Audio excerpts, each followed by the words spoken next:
Hey, hey, hey, hey, y'all. How y'all doing? It is that time of year to do a personal inventory. You know what I mean? End of the year, it's time to go back, look at the goals that you set for yourself for the year, and see where things could be tweaked. What needs to be added, what needs to be changed, what things you could check off. So that is what I'm doing in this video right now. So let's get to it. So first, I want to talk about the energy of the year. 2024 was the year of the 8. You add the numbers together, you get the number 8. The 8th year, or the 8 energy, is about power, authority, and abundance. And that is like the collective energy of what we are going through in this construct right now, right? Well, it's ending. So when I think about the 8 energy, I definitely tapped into that this year. Now, I've been listening to a lot of videos and a lot of people talk about abundance, abundance, abundance. And yes, it is the year of abundance. Some people were more focused on the money aspect of abundance, but there's different forms of abundance. You can have an abundance of time, you can have abundance of health, you can have an abundance of lessons, you can have abundance on lower vibrational things as well too, right? I don't want to talk about those things. I want to talk about the positives. So in going and rewinding, like I said, I definitely tapped into that. Now, my personal year for 2024 was a 7. And to calculate your personal year, you add the month you were born, the date you were born, and the current year that you're in. So for me, I was born on December 14th.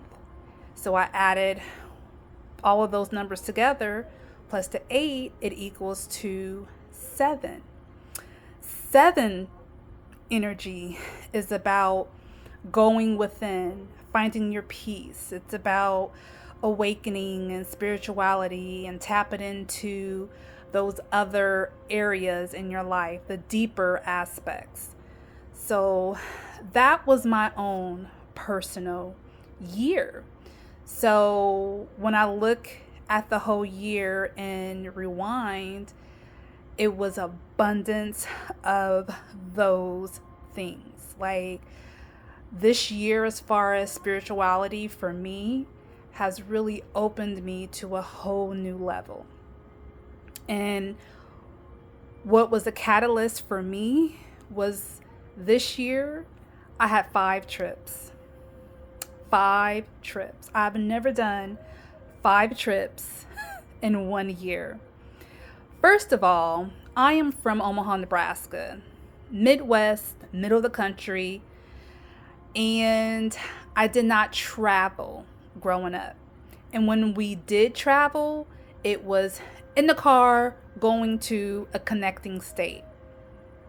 The furthest I have gone was Texas. It's the furthest south I've gone. And then I went to Mall of America. What is that? Minneapolis? Minnesota? Somewhere up there, right? I don't know. Forgive me. I'm not a geography buff.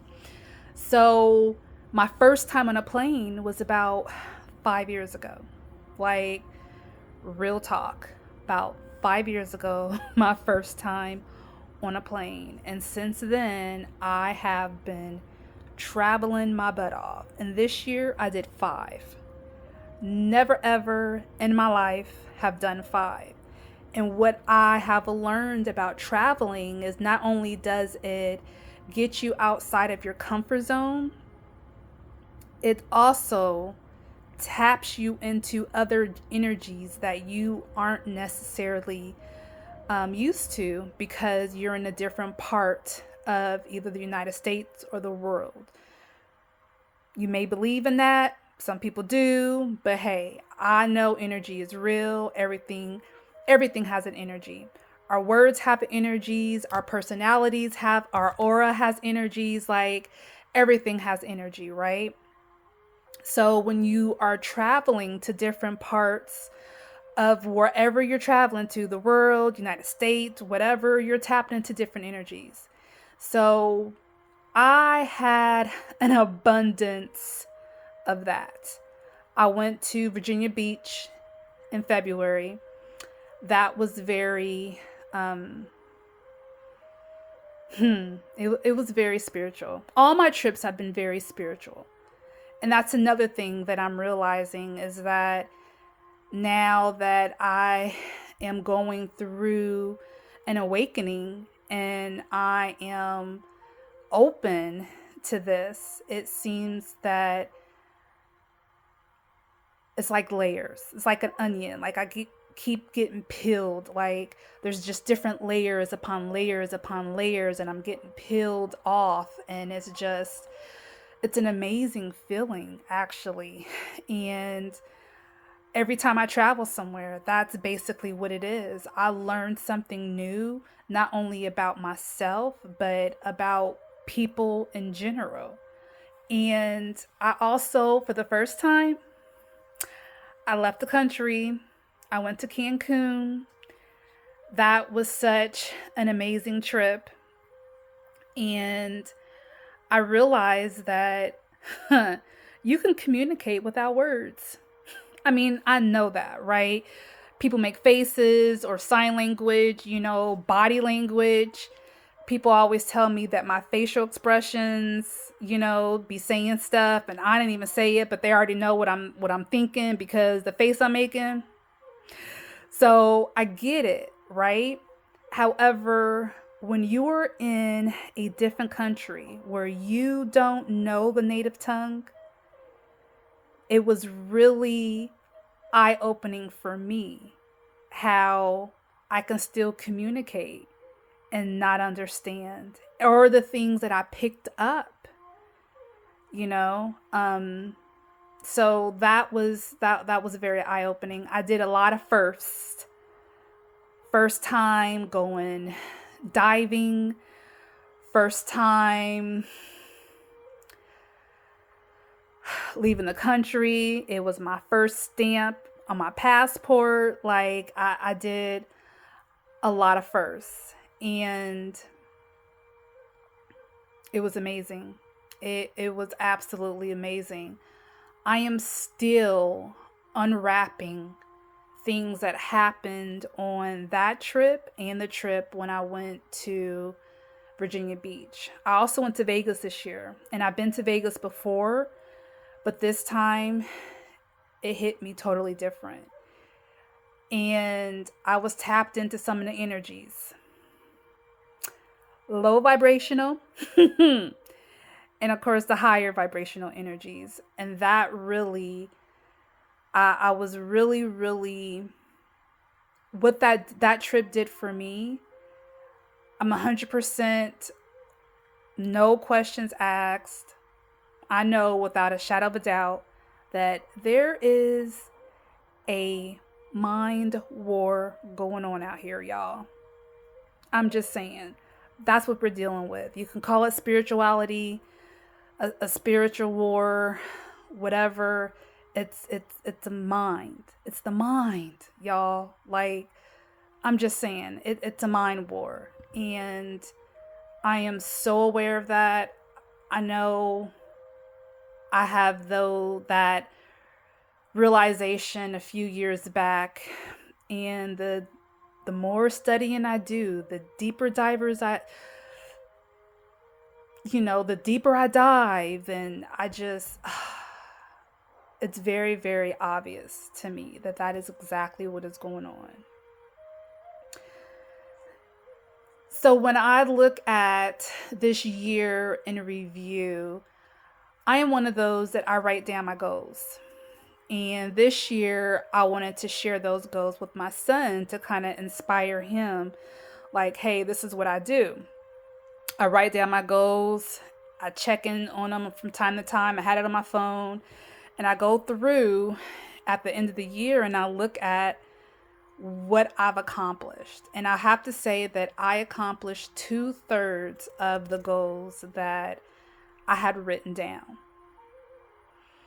And I'm very proud of myself. So, round of applause to me, right? You have to celebrate your victories, no matter how big, no matter how small. Celebrate yourself because it's important. Your brain starts to get, familiar with, oh, that feeling, and that you accomplish something, like no matter how big or how small. Congratulate yourself, even if it's a little piece of chocolate, even if you go buy you something cute to wear or get a pedicure or a facial or something. You have to do something to celebrate you. That is what I'm learning. So I accomplished, like I said, about 2/3 of those goals. And it felt good. Like it feels really, really good to go back and be like, yep, I did that. Yep, I did that. Yep, I did that, and the things that I did not accomplish, well, we'll talk about that in a second. So I am prescribed to IVTV. It's Ayana Van Zant. She has a TV channel through Fireside, and it's juicy. There's different shows, different people that do different shows. Most of them are weekly. There is one that's a daily, and it's Every Day I Pray. And let me tell you, that sucker right there, that stuff is juicy. So Mama Danny had this 2-day episode where she basically talked about doing an inventory. And it's kind of like how I go through at the end of the year and look at what I've accomplished, what I haven't accomplished, and tweaking it. But this right here was a little bit deeper than what I've done in the past. So I want to share it with y'all because, like I said, it was juicy, and I still have not really dove deep into this. I've just kind of scanned over it and was thinking about it, but I do want to journal about it because I do believe there's some deeper things for me to explore. So she lists 10 things when doing this inventory. Things you want to start and haven't started. Things that you want to change and haven't changed. Things that you want to stop that you haven't stopped. Things that you started and that you want to finish. Okay, so let me just stop right there. Things that you want to start. There were some things on my goals list that I was like, I did start them, but I did not finish them. So do I want to finish them? Yes. So those are some things that I've started that I want to finish. So this inventory, the deep dive inventory, is where you want to start for your next year goals. So those are some things when I'm looking at my list and I'm like, okay, yeah, I started that. I didn't finish it, but I want to finish it. I started that. I didn't want to finish that. And that's another thing. Things that you want to do but haven't done. So, okay, I didn't finish it, but do I still want to finish that thing?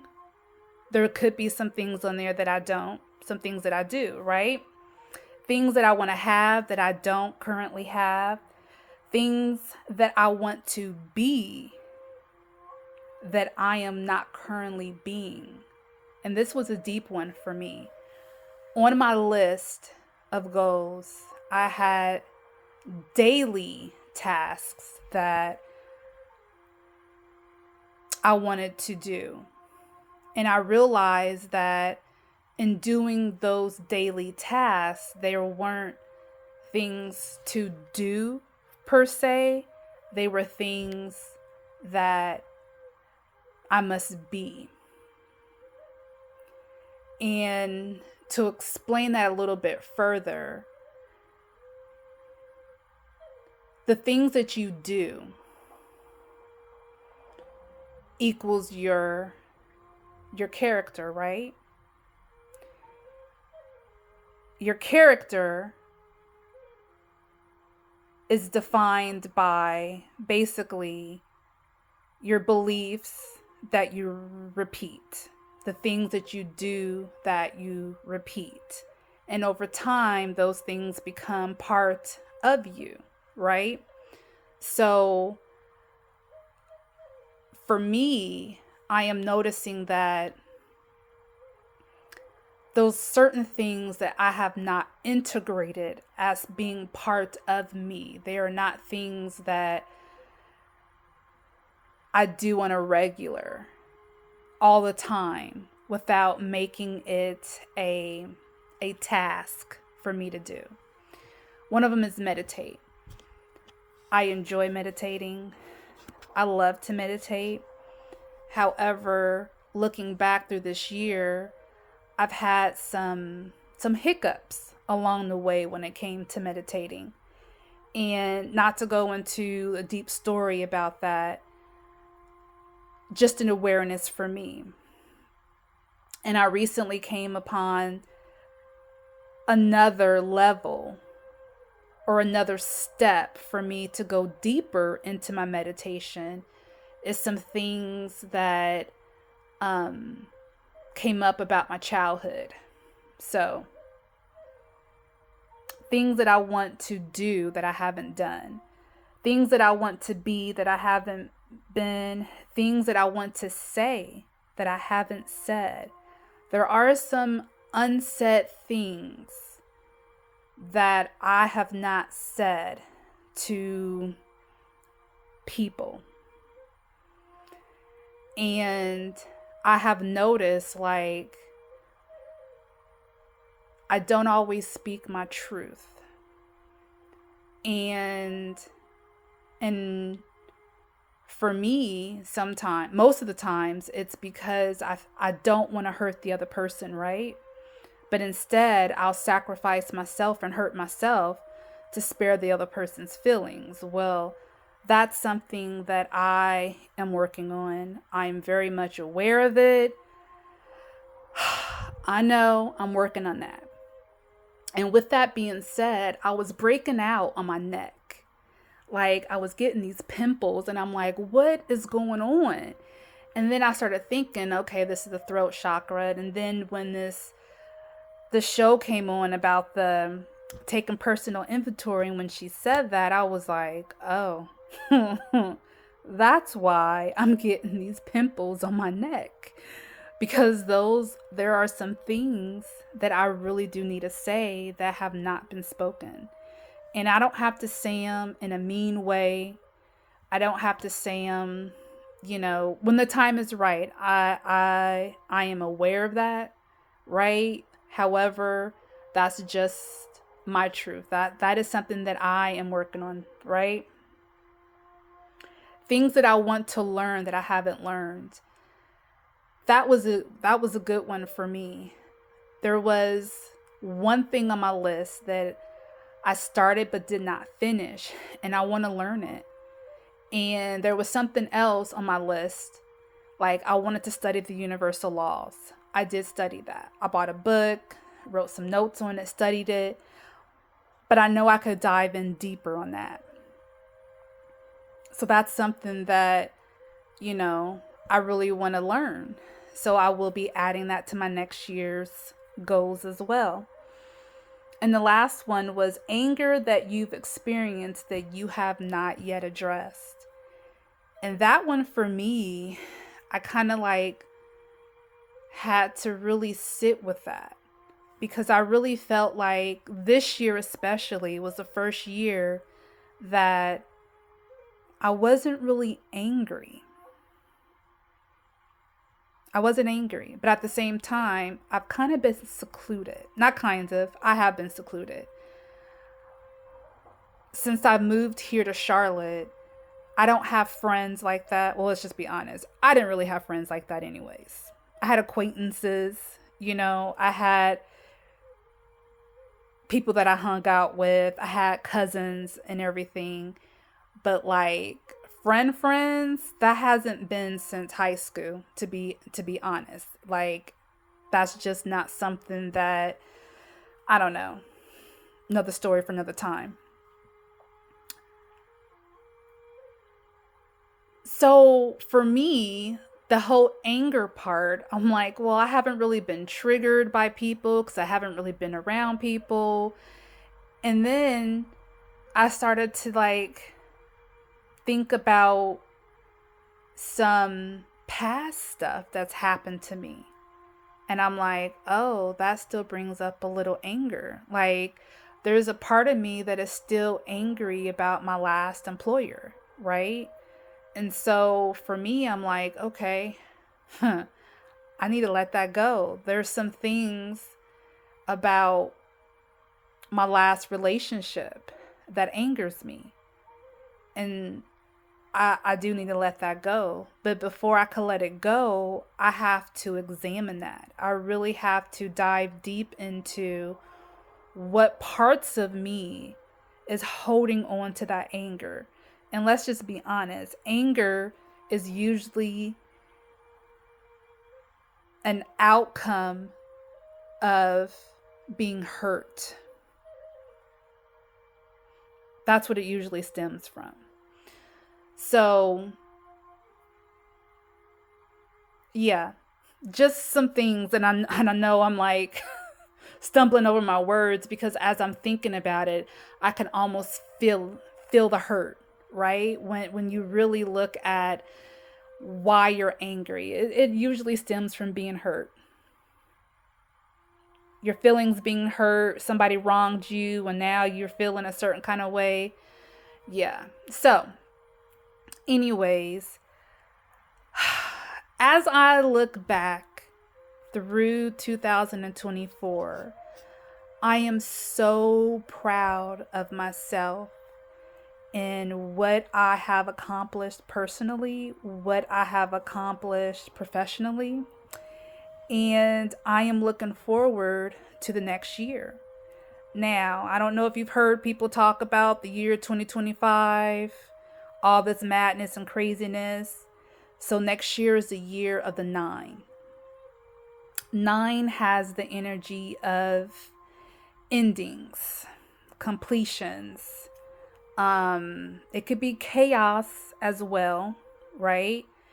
But it's the endings of stuff. It's the rebirthing things. Before something re rebirths, it goes through a phase of dying off. And so that is the next year that we are energetically going into, right?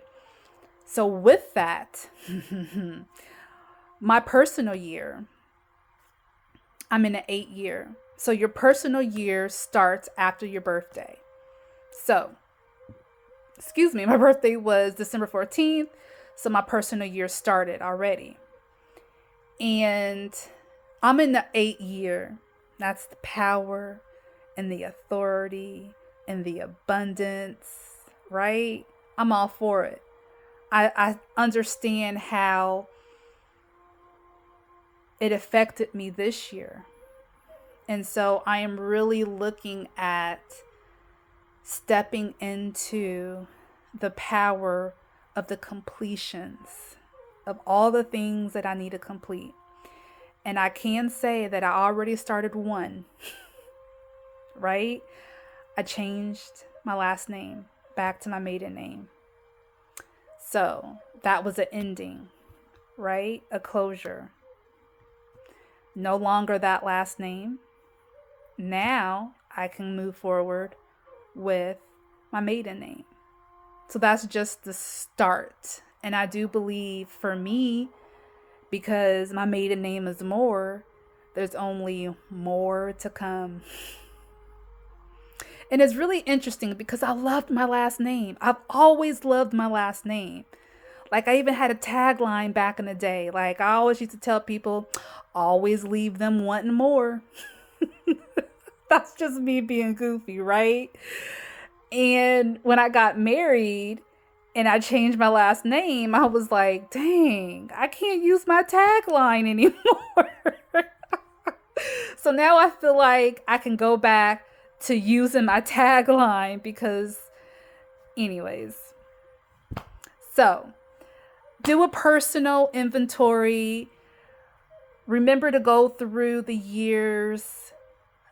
Go through each month and look at the things that you've accomplished. Celebrate those things. Celebrate them. We have to celebrate our accomplishments. Do a personal inventory. Look at the things that you want to start, things you want to stop, the things that you want to finish, things you want to have, things you want to do, things that you want to be. And when I say things that you want to be, it could be deep, right? You want to be more in integrity, be more compassionate, be more loving. Those are things to be, right? Be more wealthy, be more healthier. Things that you want to say, to learn, and then look at the anger that you have experienced that you have not addressed in your life. So, until next time, bye.